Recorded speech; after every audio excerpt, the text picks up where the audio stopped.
Welcome back to the Wondercat channel, your home for all Digimon Pauper and general Digimon Gremlinry. Today's list is a hella nasty one, looking to control the board, splashing big bombs every turn through the mid-game and just render the opponent's game plan completely irrelevant. What better way to celebrate EX9's return of Machine Dramon and BT22's release than with a list that revolves around machines and uses some of the new cards. The deck's built around X Antibody, 2 copies of it, and with it on attack you can digivolve into a Digimon with the X Antibody trait. If it's hit in security, gain a memory, it's a sweet utility card and helps us set up our Egg BT7's Doraemon. This little cutie has an amazing inherited for us. Whenever an effect puts a Digivolution card underneath this Digimon, draw 1. This card works amazingly well with our game plan, and since we are an X Antibody list, we benefit even more off it. Rookie-wise, we're going to be playing Hagurumons en masse. 3 copies of EX1's variation on play, Trash Machine or Cyborg trait Digimon, draw 2. This is a decent filter engine early. Sadly, it has no inherited, which is why we're only going to play the 3 copies. Next, the playset of BT15's Hagurumon, an amazing level 3 that gives us Reboot as an inherited, giving our Black Mons both solid aggression and defensive capabilities. Another 3 cost on play, reveal the top 3 cards, add a Machine or Cyborg Digimon, and a Black Tamer to the hand. As the deck's level 3 searcher, we are of course going to play the full playset. A spicy one of though, we're going to be playing a single copy of BT14's Kokuwamon. This is just play to help increase our blocker inheritance. Just a vanilla machine, combos well with our general game plan. And our last Digimon in the level 3 lineup is 4 copies of BT16 Haguru X. This card is amazing. When digivolving, play a Kohaguru token, a 1k body with blocker and decoy black. This gives us a great reason to start a second Haguru line in raising while we generate board protection. But onto our level 4s, where the spice really starts kicking up a notch. But don't worry, we're going to have to get there with time. 2 copies of BT20's Blimpmon. This card is a necessary evil. It fills multiple niche interactions in the list, which we will get into later. On play when digivolving, 1 Digimon an opponent controls can't attack players for the next turn. This helps get you through the mid-game. A reasonable Digi for 2. A 4k body, it's a little small. All our level 4s sit at this power, so it's not going to be all that different. Another inherited Reboot, allowing us to chip in for a free swing during our turn as well. Won't say no to that. One of the best potential level 4s and part of the Invisimon line, 4 copies of BT20's Hover Espimon. Digi cost of 3, but can Digi on a Machine or a Cyborg for 2, which is viable on our entire level 3 lineup, which will definitely help early. It's another play cost of 4, but has no on-play effects, so we definitely want to make sure we digivolve into this one specifically. When digivolving, flip your opponent's top face-down security card face up, and this again will work well in our favor, as information is power, and being able to ascertain when it is a free security check is never a bad thing. And if attack once per turn, draw 1. This deck doesn't have all that much draw power outside Digivolution, so we do appreciate this particular effect greatly. I originally tried building up a proper blue-black list to abuse this sort of effect, using level 3 jamming inheriteds to help benefit off this more, but didn't really hit that machine vibe I was going for. Saner heads prevailed. Our last level 4 copies of Trailmon. 4k, 4 cost machine, on play, reveal top 3, place a Black Tamer or level 4 or the black card, or Digimon, revealed underneath it. End of opponent's turn, once per turn, play a Tamer underneath it for free. This helps us dig into more of our Tamers, play them for free, it's a decent mid-game effect. Inherited, as long as it's a machine trait, it gains collision. This deck is so combat orientated that forcing your opponents to block helps us out a lot. But our level 5s, it's where the deck really starts picking up in speed and just the disgusting interactions. Yuck. 4 copies of EX8's Metal Tyrannomon. 7 cost, 7k body, another Cyborg, costing 4 to digivolve into. That on play, oh yeah, let's go. Or when digivolving, suspend 1 Digimon. Then if it is suspended, de-digi 1, it gets bounce protection and itself can't be de-digivolved. It's a really solid tempo piece. I honestly love the flexibility on these cards both being able to generate value on both being played or digivolving, meaning that even if your opponent deletes your stack, you're still getting value on hard playing your Digimon. Inherited, all turns once per turn. When this Digimon deletes an opponent's Digimon in battle, trash their top security. S tier inherited, man. Like, this is so disgusting. With BT22's release, we also play 4 copies of Metal Tyranno X Antibody, an 8 cost 8k body, Digi for 4 as well, but will Digi for 1 on EX8 metal, meaning it's just a natural Digi with X antibody. This Dino Boy has collision, forcing your opponent to block, and when Digivolving gets plus 4k until the end of your opponent's next turn, making him a 12k level 5 or 13k with a hover SPmon underneath him. If it has X antibody or Metal Tyranno under it, you just get to stop a Digimon an opponent controls from Digivolving for their next turn. Like,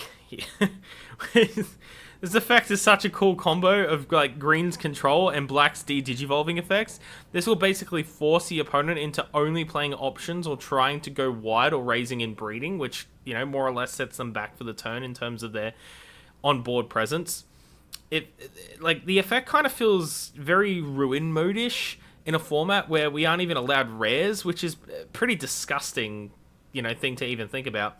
The great combination of Metal Tyranno X with EX8 Metal Tyranno underneath it gives us a you must block and you're still going to lose the security. Yuck. If we look at a general stack, we're going to be having Reboot, Blocker, and Suspension effects. Metal Tyranno X really pulls its weight in both its DP and its Inherited. End of an opponent's turn. Once per turn, you may choose an opponent's Digimon. Your opponent attacks with that Digimon. What on God's green earth did we do to receive such an amazing line of cards in Pauper? Like, it's so good. But just in case you forgot, we're still only on our level 5s. Still got to get into our level 6s. There's top end. Oh, man. 2 copies of the Master of Pain, the main train, BT-17's Ground Locomon. The early format saw trains as a solid black deck, using this as the top end, and it's definitely worth it because he's a pretty good card. But don't worry, he's only our support level 6. We're going to be playing 2 copies. 12k, 12 cost with Piercing, that on play and when Digivolving, reveal the top 3 cards of your deck. Place 1 level 5 or lower black Digimon underneath it, trash the rest. This will of course trigger our Doraemon, giving us a free +1 and can help make our stacks much more stronger with those useful inheritors. With EX8's Metal Tyranno under this, you can easily swing into a suspended Digimon, piercing through it, trashing their top security, essentially turning this pain train into a 2-check machine. End of attack once per turn, play a level 5 or lower machine from free from underneath it. This will play any of our level 3s, Blimpmons or Trailmons, of which we can benefit off their on-play effects all over again. Our true boss monster, though, is our full playset of Cannondramon from BT15. Another 12 cost 12k, red or black Digi for 4. End of your turn, if your opponent has 4 or more memory, delete one of their Digimon with the lowest DP. And end of your opponent's turn, if you have 4 or less memory, delete your opponent's Digimon with the highest play cost. This card, man, like, I can't even tell you how frustrating it is to play against. It's funny, but like, it's disgusting. You drop yourself to 0 memory, Digivolving into this to finish your turn. You trigger its effect, you blow up the smallest Digimon.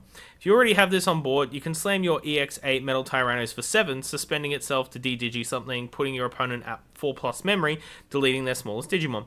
If you have BT22 Metal Tyranno under it, you force your opponent to attack with the Digimon, blocking with this, deleting their highest play cost potentially. You're deleting things during your turn and during theirs. We also have plenty of proper 4-cost support cards that will help trigger this particular effect, starting off with our Tamer, Altea from BT20. A black memory setter for 4 that at the start of your main phase you can throw a 4 play cost or lower machine or cyborg from your hand, or trash, because what the actual fuck is this effect, underneath a machine or cyborg to flip your opponent's top face down security card face up. Altea does so much for the deck, it's just crazy. Like, it triggers Doraemon, enabling more card draw. It recycles our level 3s, giving us guaranteed blocker or reboot inheriteds, and like stated previously, is a memory setter. The card can also be searched and added to offhand from Hagurumon's on play and Trailmon. We play the full playset because it's basically the best enabler card for the deck, and every time we trigger it, it's making our stack stronger and drawing us cards. As for Black Memory Gain, we're going to be playing the full playset of Pride Memory Boost. This card, just like Altea, like, it puts in so much work. It's a 4 cost, which is, again, is a perfect turn ender for Cannondramon. Option, when played, Digs 3 allows us to play any black Digimon with a play cost of 4 or less for free, trashes the rest, and on delay, gain 2 memory. Pride Memory hits all of our level 3s and our level 4s, a total of 22 targets, meaning that this should statistically never whiff. It also trashes what we don't play, which fuels our trash for Altea and Grand Locomon. It's such a strong card in this list. Like, most decks that I've covered, I think, only usually play 2, I think. This, the full playset, guarantee. It's so good.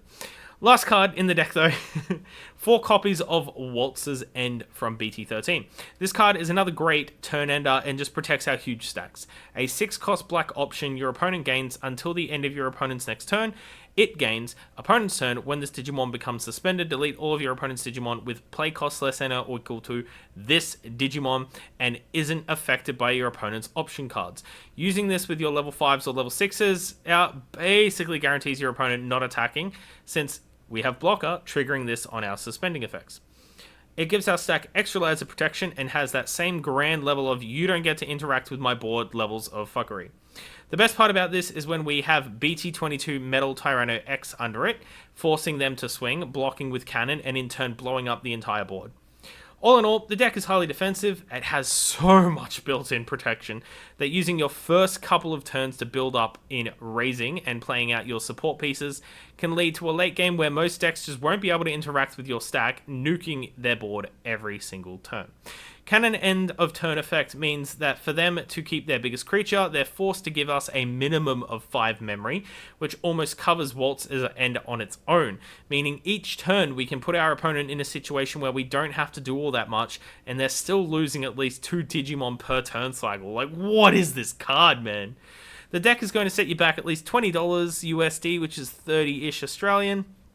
The Haguru X Antibody and your Doraemon are the main culprits, costing a couple dollars each, but it's all pretty easy to source and pay for, honestly. The deck list is going to be up on the screen for you guys now. This one was really funny to watch come together and playtest, since it has a lot of those moments where it feels genuinely impossible to play against. You're not playing this deck to make friends, let's just put it like that. It's both amusing and scary, considering the format we are talking about. Like, this very well could be probably one of the most consistent and disgusting Pauper lists I've covered so far. Anything that I played against it, like, unless you've got D-Digivolve, this deck feels incredibly strong. But again, even Metal Tyranno protects from D-Digivolution if you build up that stack on him for the turn. It's gross. But that's it for now, guys. I appreciate your patience with this one. Life's been a little hectic. I know I was meant to come out with a list last week. This is the list.